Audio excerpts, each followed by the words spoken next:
We discovered your second job, HR said, sliding over my termination letter. Effective immediately, they added. I just smiled, signed the papers, and replied, "Good, then I can finally focus on one." They had no idea what my second job was.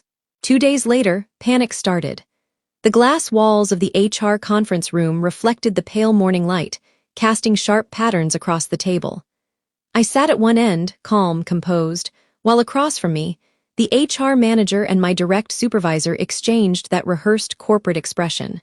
Sympathetic eyes, tight lips, and a voice carefully tuned to sound regretful. Miranda, the HR manager, began, sliding a crisp folder across the table. "We've discovered your second job." For a moment, I didn't move. My pulse didn't even quicken. I'd known this was coming, just not this soon. "Our internal compliance team found external employment records," she continued, voice steady but cold. "It's a clear violation of your contract. You've been working elsewhere while employed here." Beside her, my manager, Eric, crossed his arms and leaned back, pretending to look disappointed. "You know, we have a zero-tolerance policy for this sort of thing." I nodded once silently. "We'll need your signature here," HR said, pushing the termination letter toward me. "Your employment is terminated, effective immediately." I took the pen without hesitation. The silence stretched between us, heavy and expectant. They wanted me to fight back, to protest, to beg, to explain. But instead, I smiled, signed my name in calm, deliberate strokes, and placed the pen back on the table. Then I looked up at them and said, "Good. Then I can finally focus on." Eric's brow furrowed. HR blinked. They didn't understand. "Not yet. What do you mean by that?" HR asked, her tone slipping from professional to cautious curiosity. "Exactly what I said," I replied. "One job." I stood, smoothed my blazer, and pushed the folder back across the table. "Thank you for the opportunity." They watched me walk out, expecting a meltdown, maybe even tears. Instead, I gave them a polite nod as if I'd just finished a routine meeting. They had no idea what my second job really was. As the security guard escorted me to my desk, my colleagues whispered behind their monitors. No one asked questions out loud, but I could feel the weight of their stares. In the sterile world of corporate finance, gossip traveled faster than data. "Did you hear? HR caught her moonlighting," someone murmured. "Can you believe it?" She seemed so dedicated I ignored them all, packing my few personal belongings into a small box. My favorite ceramic mug, a notebook filled with sketches of process maps, a framed photo of my mother. The guard didn't say a word as he walked me through the lobby. He just pressed the elevator button and stared ahead. When the doors opened to the bright morning outside, the spring air felt cleaner than it had in years. I took a deep breath. Freedom, not the kind they thought they were giving me, but the kind I'd been waiting for. 2 years ago, when I joined Harman & Wechsler Financial, I believed I'd finally made it. Stable salary, corner office, a future that looked promising. I worked late nights, fixed others' mistakes, and trained new hires. When the firm's client database nearly crashed, I stayed up for 48 hours to save it. The partners thanked me publicly at the next staff meeting. "Miranda's dedication is unmatched," they said. 2 weeks later, Eric, my manager, took the credit in front of a client and earned himself a promotion. That was the first time I understood how things really worked there. I stayed silent, smiled, and kept working. But quietly, I started preparing. My second job wasn't with another employer. It wasn't moonlighting at all. It was the business I'd been building from my own designs. Software that streamlined financial auditing. The very system Harman & Wechsler depended on but refused to modernize. When I'd pitched the idea to them 18 months ago, they'd laughed. "It's too ambitious," Eric said. "Stick to your job description." So I did, at least on paper. In reality, my evenings became something else entirely. I spent countless nights coding, testing, and improving until my software was functional enough to quietly license to small firms. By the time HR called me in, 10 of those firms were already using it under a different name, Lumatra Systems. My second job was at a company that was about to change my entire life. When I reached my car, my phone buzzed. A single text lit up the screen, from Daniel, Lumatra co-founder. "Client demo confirmed, 2 p.m. sharp." I typed back, "I'll be there. Just got free earlier than expected." For a long moment, I just sat there watching the Harman & Wechsler tower through the windshield. Behind those glass walls, they probably thought they'd rid themselves of a liability. They had no idea what was coming because in exactly 2 days, their biggest client would be sitting across the table from me at my demo under my new company's banner. And when that meeting was over, Harmon and Vexler would realize just how expensive their mistake had been. The rain began that afternoon, fine needles against my windshield, as I pulled out of Harmon and Vexler's parking lot for the last time. I didn't look back. There was no reason to. Everything that had defined my professional life for the past 4 years was behind those mirrored windows. Stress, underappreciation, and the illusion of security. I drove straight to the co-working space downtown, the one where I had spent my nights and weekends over the past year. The walls were plastered with startup posters and motivational quotes, but to me, it had always felt more like a lifeboat than an office. Daniel was already there, sitting at our usual corner desk, laptop open, coffee cup steaming beside him. He looked up as I walked in. "You're early," he said, then paused when he saw my face. "Wait, did it happen?" I set the cardboard box of my belongings down beside the desk. "They found out," I said simply. He grinned, half shocked, half exhilarated. "So that's it, you're free." I let out a small laugh. Free, unemployed, and slightly terrified. Daniel leaned back, folding his arms. "Miranda, you've been doing their job and hours for a year. You've built something that's already earning revenue. You're not unemployed, you just switched companies." His optimism had always balanced my realism. Daniel was a systems analyst I'd met years ago at a finance tech seminar. He'd left corporate life early after watching his department dissolve during a merger. When I told him about the inefficiencies at Harmon and Vexler, he'd said, "Then build something better, I'll help." That was how Lumatra Systems was born.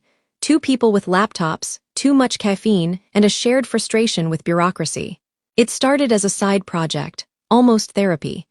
I was drowning in spreadsheets, manual reconciliations, and outdated systems at work. Our auditing software was so archaic that every client report required hours of redundant verification. When I proposed automation, management dismissed it as unnecessary complexity. But I knew better. I saw how much time was being wasted, how errors were creeping in. So I began coding after hours, testing automation scripts on anonymized data. Slowly, what began as a few simple macros evolved into a full-fledged auditing intelligence platform. Daniel joined in on weekends, building the user interface and client dashboard. We worked quietly, cautiously, never from company resources, never during paid hours. We kept everything clean, legally, ethically, perfectly separate. By the time we registered Lumatra officially, it wasn't just an idea. It was a product. Our early clients were small accounting firms, frustrated with the same inefficiencies I'd been fighting. They didn't have big budgets, but they had faith. And when the system caught its first major discrepancy, a missing $300,000 transaction error in one client's records, it paid for itself overnight.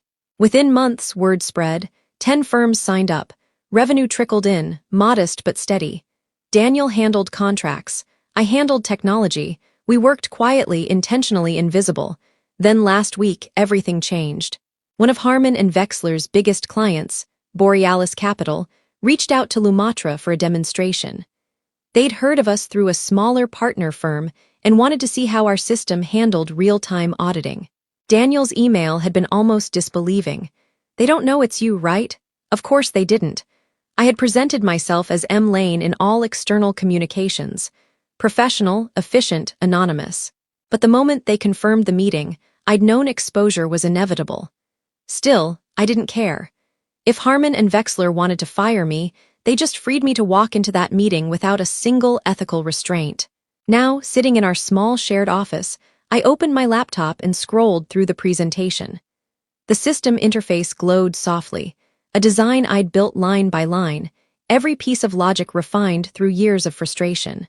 Daniel glanced over my shoulder. "Are you sure about this?" I nodded. "Borealis deserves better. We gave them better. If Harmon and Vexler couldn't value that, it's not my problem anymore." He hesitated, then smiled. "Then let's make tomorrow count." That night, I couldn't sleep. Not because of fear, but because of the surreal stillness that comes after years of tension. My mind kept replaying scenes, Eric taking credit for my work, HR's careful condescension, The smug look on Finn's face when I trained him only for him to be promoted over me. I thought of the irony. They'd accused me of betraying the company when all I'd done was build something that could have saved it. Around 3 a.m., I got up, poured a glass of water, and sat by the window. The city lights shimmered through the rain. Somewhere out there, Harmon and Wexler's servers were grinding through month-end reports, using outdated systems I had begged them to replace. Meanwhile, my software, my second job, was ready to automate it all with precision they couldn't dream of. At 8:30 the next morning, my phone buzzed. Daniel Demo confirmed for 2 p.m. Borealis bringing their CFO. I smiled, a slow, quiet satisfaction spreading through me. By noon, I'd changed into a dark blue suit, the same one I used to wear to board meetings. This time, though, it wasn't for someone else's company. When I arrived at the co-working office, Daniel was setting up the presentation. "Nervous?" he asked. "Only a little," I said, plugging in my laptop. "It's funny. They thought they caught me cheating the system." He looked up and I met his eyes. They never realized I was building a better one. At exactly 2 p.m., Borealis Capital's CFO walked in. She shook my hand firmly, unaware she was meeting the person Harmon and Wexler had just fired. As I began the demo explaining how Lumatra's architecture could reduce their audit time by 70%, I felt the weight of years lifting.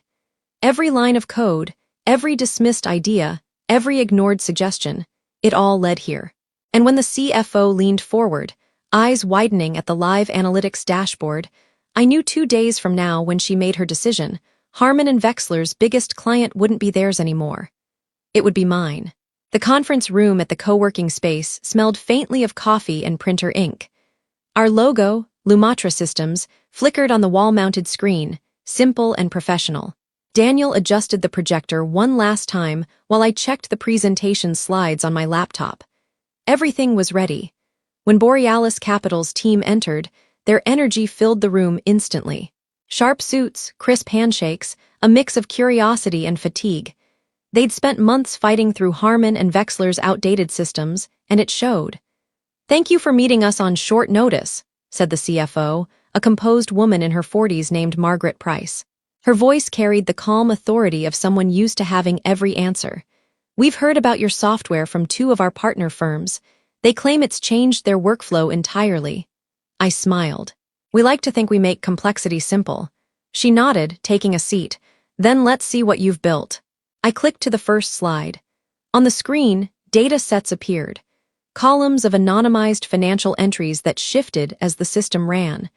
Lumatra automates the reconciliation process by identifying irregularities in real time.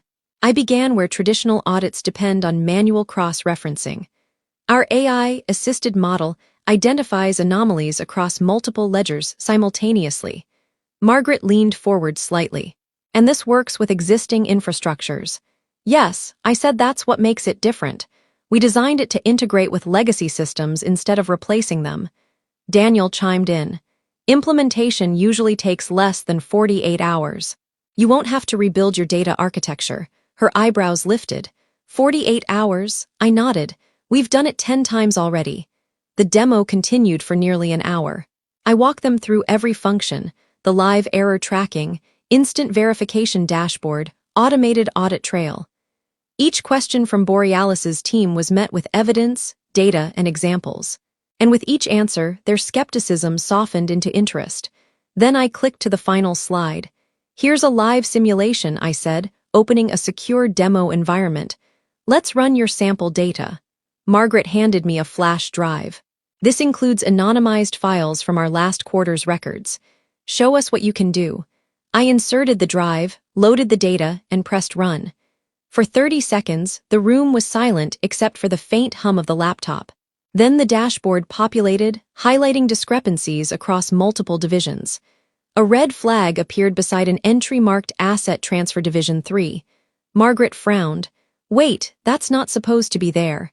I clicked on the flagged item. This transfer was logged twice. Once as an internal reallocation, once as a new asset acquisition. The system recognized it as a potential duplication worth $1.4 million. Her jaw tightened. "We missed that in our manual audit." "It's easy to miss," I said gently.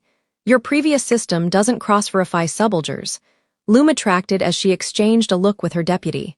The atmosphere shifted, the cautious curiosity now replaced by alert, impressed focus. When the simulation ended, Margaret turned to her team.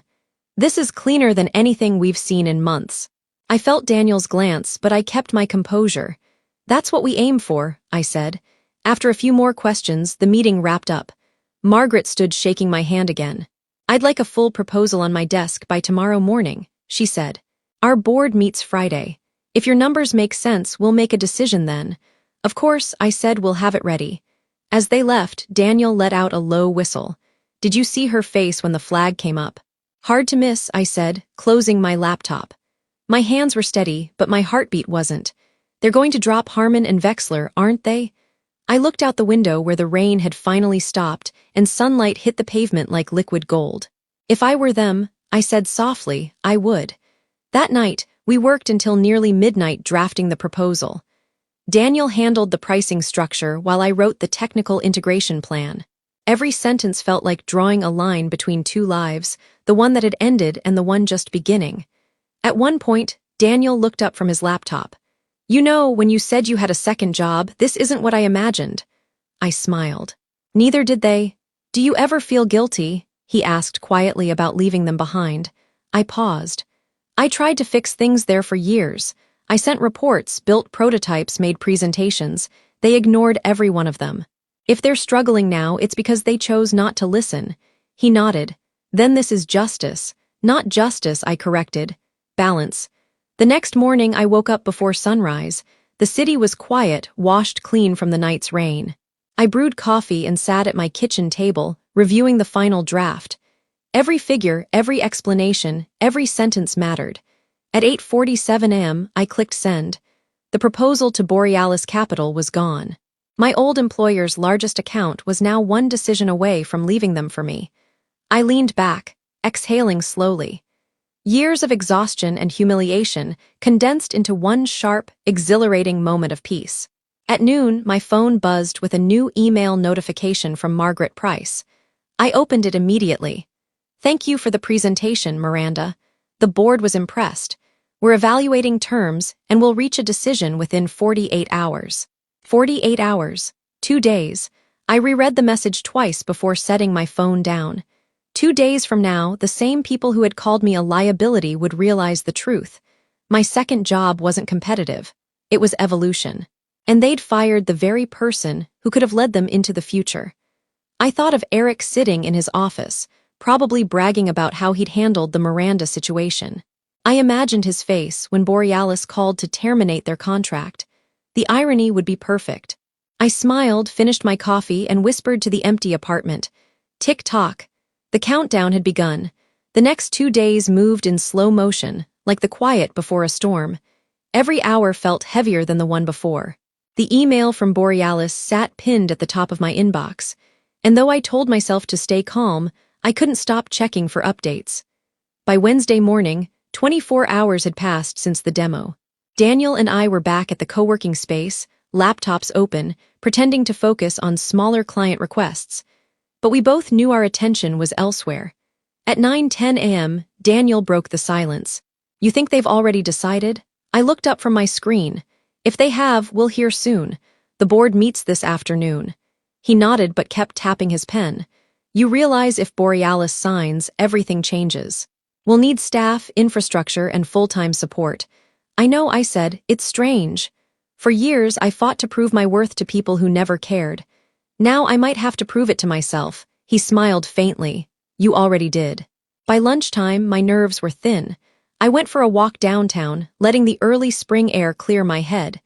The city felt alive, people in suits rushing to lunch meetings, students laughing by cafe windows, construction sounds echoing between buildings. For the first time in months, I wasn't running late or under pressure. I was simply waiting for a decision that could rewrite my life. When I returned to the office, Daniel was standing by the window, phone in hand, face unreadable. "Who is that?" I asked. He turned slowly, eyes wide. "Borealis, they called me directly." My stomach tightened, and he grinned. "They're in full contract. They're moving their entire auditing division to Lumatra effective immediately." For a few seconds, I couldn't speak. The words hung in the air, echoing between us. Then a wave of relief hit me so strongly I had to sit down. They really signed. They did more than that, Daniel said, excitement breaking through. They want a long-term partnership, 2-year renewable agreement, and they want you to lead the transition personally. I laughed, half from shock, half from disbelief. They don't even realize what this means for Harmon and Vexler. Oh, they'll find out, Daniel said, leaning against the desk. Losing Borealis will cost them millions, maybe more. The irony felt surreal. Fired for having a second job. And now that job has just dismantled the company that fired me. That evening, I went home and sat in silence for a long time. The city lights glowed outside my window, but my thoughts were far away.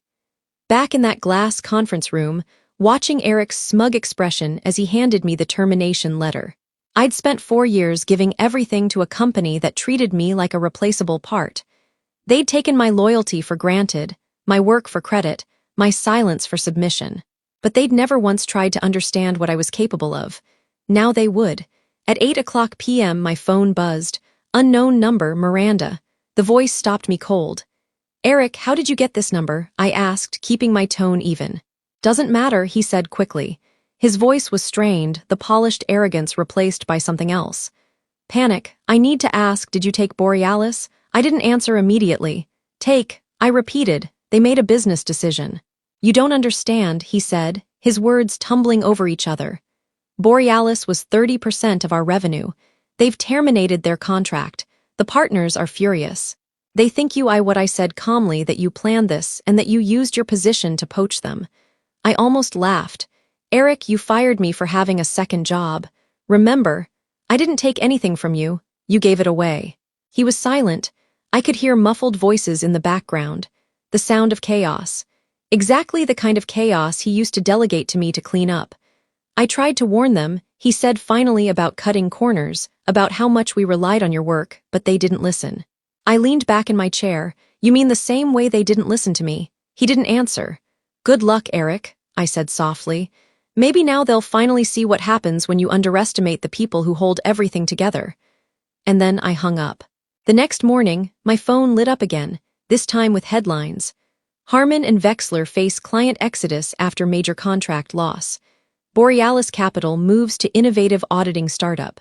Underneath the article, a single photo, the familiar glass building I'd walked out of just 2 days ago. I stared at it for a long moment, emotions twisting between satisfaction and sadness. I hadn't wanted destruction. I'd only wanted recognition. But sometimes those two things arrive hand in hand. At noon, Daniel called. Our inbox is exploding. He said, 3 new inquiries from firms asking for DMOS. Apparently, word travels fast. I smiled, unable to stop the rush of warmth in my chest. It's only the beginning. Still, part of me couldn't help but wonder what was happening inside that building right now. The same people who dismissed me, whispering about my betrayal, were probably scrambling to recover. It wasn't revenge exactly. It was balanced. The same balance I'd mentioned to Daniel before. They had taken too much from too many for too long. Now the scales were simply leveling themselves. I looked out at the skyline, the afternoon sun reflecting off 1,000 windows, and felt something I hadn't felt in years. Peace. But I knew the story wasn't over yet. Because when you build something powerful enough to change an industry, people notice. And sometimes the ones who notice first are the ones who want it back. By Friday morning, the air in the co-working space buzzed with quiet disbelief. Overnight, 3 more companies had reached out for DMOS, each citing the same phrase. We heard what happened with Borealis. Daniel walked in holding 2 coffees and a newspaper folded under his arm. Front page, he said, dropping it onto my desk. The headline read, Former employee startup overtakes her previous firm in landmark deal. Below it, a photo of me from the Borealis demo, standing by the presentation screen, smiling slightly, unaware someone had captured the moment. My old employer's logo blurred faintly in the reflection behind me. I stared at it for a long time. That's surreal, I murmured. You earned it, Daniel said. They underestimated you, and now the world knows it. Still, I felt a strange mix of pride and melancholy.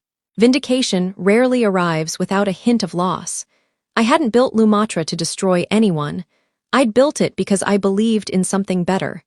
Harmon and Vexler had just refused to see it. By noon, our inbox overflowed with partnership requests. One email caught my eye.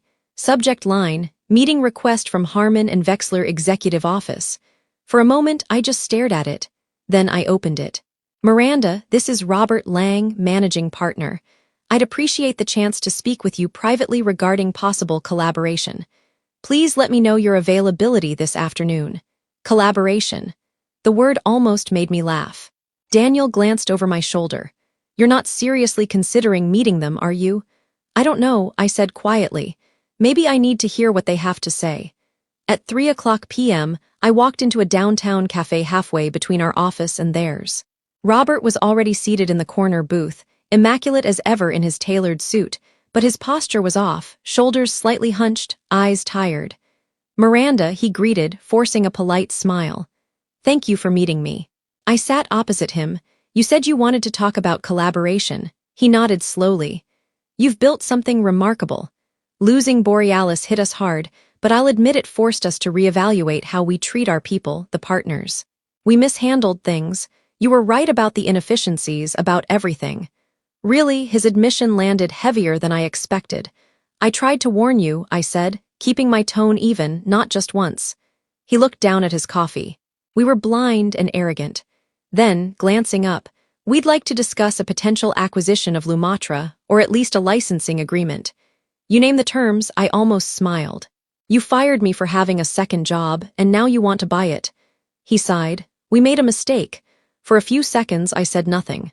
The part of me that had endured years of being overlooked wanted to revel in this moment, to say something cutting, final. But another part, the one that had built Lumatra from nothing, saw a bigger picture. Robert, I said finally. I appreciate the offer, but I didn't build this to go back to what I left. We're doing things differently here, valuing people, not just profit. His eyes softened. You're not even going to consider it. I shook my head. You don't need my company. You need change. Start by listening to the people you still have. He exhaled slowly. Then at least allow me to apologize properly for how you were treated. I nodded once. Apology accepted. When I stood to leave, he rose too, extending his hand. Good luck, Miranda. You too, I said. You'll need it. Outside, the late afternoon light washed the city in gold. I walked a few blocks back to our office, my steps steady, unhurried. Inside, Daniel was on a call with a new potential client. He gave me a questioning look and I mouthed, all good. When he hung up, he grinned. So they wanted to buy us. He whistled. And you said no. His grin widened. That's our Miranda. I laughed softly, the tension finally lifting. They'll be fine, I said, or they won't. Either way, it's not my responsibility anymore. That evening, we gathered the small team we'd recently hired. 5 developers, 1 client manager, 1 data analyst. We ordered takeout and raised paper cups of sparkling water in our cramped little office. To the beginning, Daniel toasted. To second chances, I added. As everyone cheered, I looked around the room. The energy, the laughter, the shared excitement. It felt nothing like the sterile boardrooms I used to sit in. This was real. Later, after everyone left, I stayed behind, gazing out the window at the city skyline. My reflection stared back, tired but alive. I thought about the question HR had asked that morning. They fired me. Why risk everything for a second job? The answer was simple now. Because that second job had never been a risk. Staying where I was, that had been the real gamble. I picked up my phone and drafted a short post for Lumatra's company page. 2 days can change everything. Believe in your work even when others don't. Build quietly. Let results speak louder than explanations. I hit the post, turned off the lights, and stood for a moment in the dark. Freedom didn't always come with fanfare. Sometimes it came in the form of a termination letter and a second job no one understood. I smiled, remembering my words in that HR room. Good, I'd said. Then I can finally focus on one. Now, as I locked the office door behind me, I finally knew what that meant. One company, one purpose, one life I built self.